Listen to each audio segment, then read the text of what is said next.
നമസ്കാരം. പുതിയൊരു വീഡിയോയിലേക്ക് എല്ലാവർക്കും സ്വാഗതം. Welcome back to my channel VB Achu home. ഇന്ന് നമുക്ക് ബ്രേക്ക്ഫാസ്റ്റിന് പറ്റുന്ന നല്ലൊരു മസാല ദോശ തയ്യാറാക്കുന്നത് എങ്ങനെയാണെന്ന് നോക്കാമേ.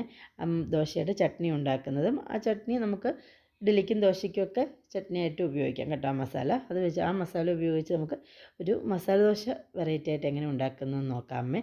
വീഡിയോ എല്ലാവരും സ്കിപ്പ് ചെയ്യാതെ മൊത്തമായി കണ്ട് സബ്സ്ക്രൈബും ലൈക്കും ഷെയറും കമൻറ്റും ചെയ്ത് തന്നെ ഒന്ന് സപ്പോർട്ട് ചെയ്തേക്കണേ. മസാല ദോശ തയ്യാറാക്കാനായിട്ട് പോകാമേ. ആദ്യം മസാല തയ്യാറാക്കാനായിട്ട് മിക്സി ജാറിലേക്ക് ഞാൻ കുറച്ച് ചെറിയുള്ളി, ഒരു 8-10 ചെറിയുള്ളി എടുത്തിട്ടുണ്ട്. അതൊന്ന് തൊലിയൊക്കെ കളഞ്ഞത് ചേർത്ത് കൊടുക്കുന്നുണ്ട്. പിന്നെ വേണ്ടത് വെളുത്തുള്ളിയാണ്. ഞാനൊരു വലിയ അല്ലി വെളുത്തുള്ളി ഒരു 3 എണ്ണം എടുത്തത് അരിഞ്ഞ് ചേർത്ത് കൊടുത്തിട്ടുണ്ട്. നിങ്ങൾക്ക് ചെറുതാണെന്നുണ്ടെങ്കിൽ ഒരു 8-10 എണ്ണം ചേർത്ത് കൊടുക്കാം. ഒരു മീഡിയം വലുപ്പമുള്ള തക്കാളി അരിഞ്ഞത് ചേർത്ത് കൊടുക്കുന്നുണ്ട്. എരിവിന് ആവശ്യമായിട്ട് വറ്റൽമുളകാണ് ചേർത്ത് കൊടുത്തിട്ടുള്ളത്. ഇപ്പം നിങ്ങൾക്ക് എരിവ് പിരിയമുളകിന് അധികം എരിവില്ലാത്തതാണ്. അതുകൊണ്ട് നിങ്ങൾക്ക് പിരിയമുളക് ഒരു 4-5 എണ്ണം ചേർക്കാം. വറ്റൽമുളക് ആയതുകൊണ്ട് ഞാനൊരു 3 എണ്ണം ചേർത്തിട്ടുള്ളൂ. എരിവിനനുസരിച്ച് മുളക് ചേർത്ത് കൊടുക്കുക. എന്നിട്ട് നല്ലതുപോലെ ഒന്ന് അരച്ചെടുത്ത് മാറ്റി വെക്കാം. ഒരു പാനിന്ന് ചൂടായി കഴിയുമ്പോഴത്തേക്കും അതിലേക്ക് 2 ടേബിൾ സ്പൂൺ വെളിച്ചെണ്ണ ചേർത്ത് കൊടുത്തിട്ടുണ്ട്.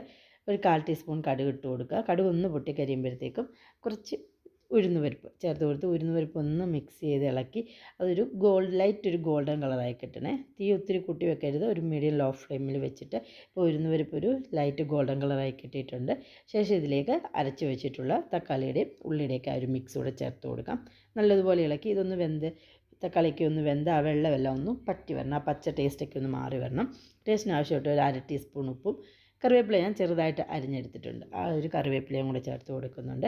ഇതിനെ നല്ലതുപോലെ ഒന്ന് മിക്സ് ചെയ്തെടുക്കാം. നമുക്ക് ഈ ചട്നി ദോശയ്ക്കും ഗോതമ്പ് ദോശയ്ക്കും ഇഡ്ഡലിക്കും ഒക്കെ ഉപയോഗിക്കാം കേട്ടോ. ഈ ഒരു മസാല ഇപ്പോൾ മസാല ദോശയായിട്ട് ഉപയോഗിച്ചില്ലെങ്കിലും ഈ ഒരു രീതി വേണമെങ്കിൽ നമുക്ക് ഉപയോഗിക്കാം. ഇപ്പോൾ നല്ലൊരു കറക്റ്റ് പരുവത്തിന് റെഡിയാക്കി എണ്ണയൊക്കെ തെളിഞ്ഞ് മസാല റെഡിയാക്കി കിട്ടിയിട്ടുണ്ട്. അതിനെ മാറ്റി വെക്കാം. ദോശ ചുട്ടെടുക്കാനായിട്ട് ഒരു പാനിലേക്ക് ദോശമാവ് ഒഴിച്ച് കൊടുത്തിട്ടുണ്ട്. നമ്മൾ സാധാരണ മസാല ദോശയ്ക്കൊക്കെ വളരെ കട്ടി കുറച്ച് പരത്തുന്ന രീതിയിൽ പരത്തിയെടുക്കുക.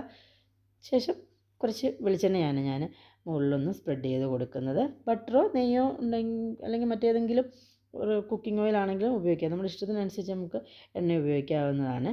അതിനുശേഷം നമ്മൾ ദോശയുടെ മുകളിലത്തെ മാവെല്ലാം ഒന്ന് ചെറുതായിട്ടൊന്ന് ഡ്രൈ ആയി തുടങ്ങുമ്പോഴത്തേക്കും നമ്മൾ അരച്ചെടുത്ത് വെച്ചിട്ടുള്ള റെഡിയാക്കി എടുത്ത് വെച്ചിട്ടുള്ള മസാലയും കൂടെ ഒന്ന് സ്പ്രെഡ് ചെയ്ത് കൊടുക്കണം. ഇതുപോലെ നല്ലതുപോലെ ദോശയുടെ മുകളിലൊന്ന് സ്പ്രെഡ് ചെയ്ത് കൊടുക്കുക. ഞാനിപ്പോൾ കുറച്ച് ക്യാരറ്റും ബീട്രൂട്ടും ഒന്ന് ഗ്രേറ്ററിൻ്റെ ചെറിയ ബ്ലേഡിൽ ഗ്രേറ്റ് ചെയ്തെടുത്തിട്ടുണ്ടായിരുന്നു. അതും കൂടെ ഒന്ന് ഇതുപോലെ ഒന്ന് ചെറുതായിട്ടൊന്ന് സ്പ്രെഡ് ചെയ്ത് കൊടുക്കുന്നുണ്ട്. ഇതൊക്കെ ആകുമ്പോൾ കുട്ടികൾക്കൊക്കെ നല്ലൊരു ഹെൽത്തി ആയിട്ടുള്ള നല്ലൊരു ദോശയാവും. കാണാനും നല്ലൊരു കളർഫുള്ളായിട്ടിരിക്കും.